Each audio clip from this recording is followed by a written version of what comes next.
안녕하세요. 이번 시간에는 원자량과 분자량의 개념에 대해 알아보도록 하겠습니다.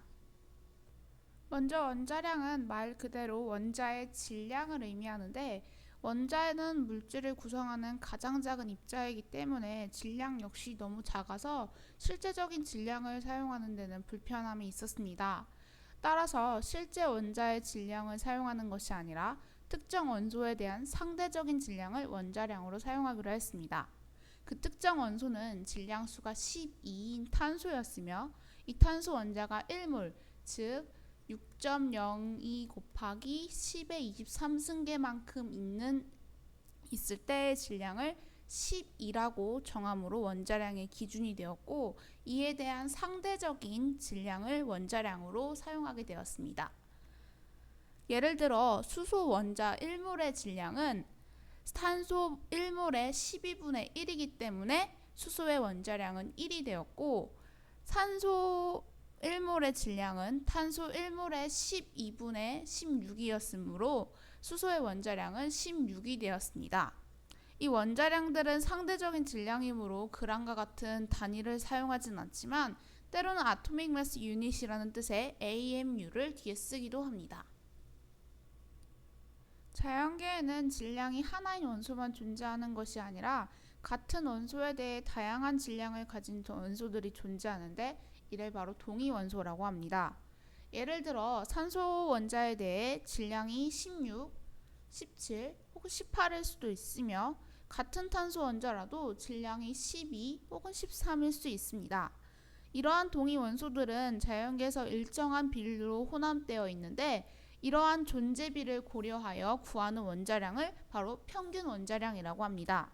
탄소의 경우 질량이 12인 탄소는 98.9%, 질량이 13인 탄소는 1.10%의 비율로 존재하고 있는데 이 비율에 따른 탄소의 평균 원자량은 12 곱하기 0.989 더하기 13 곱하기 0.0110 해서 12.012를 바로 평균 원자량으로 사용하게 됩니다. 다음으로 분자량에 대해서 살펴볼 텐데요.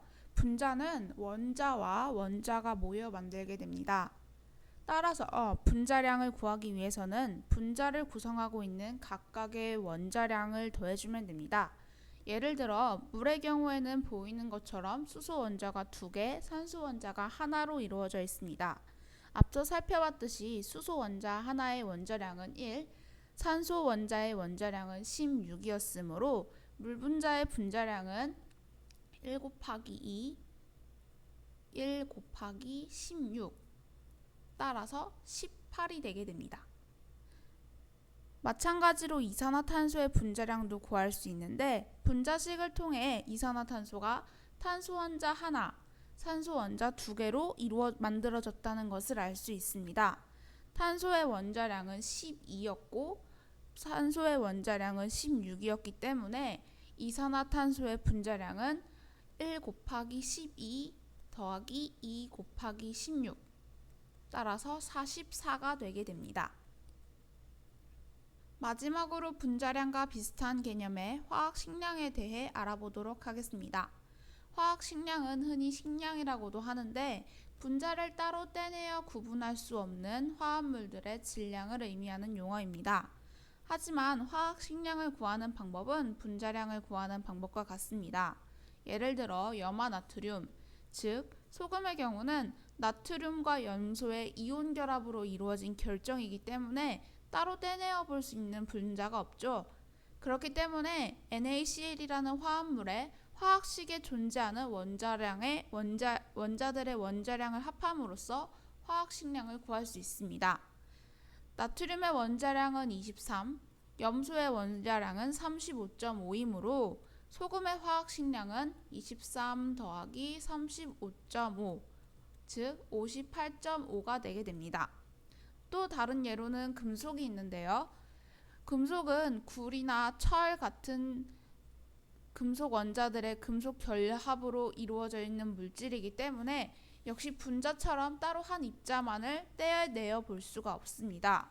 따라서 이때에는 금속 원자들의 원자량을 바로 화학식량으로 사용하게 됩니다. 지금까지 함께 원자량과 분자량의 개념을 살펴봤는데요. 원자량을 정의하고 그 측정 방법을 알아봤고요. 또 분자량과 화학식량을 구하는 방법을 함께 살펴보았습니다. 감사합니다.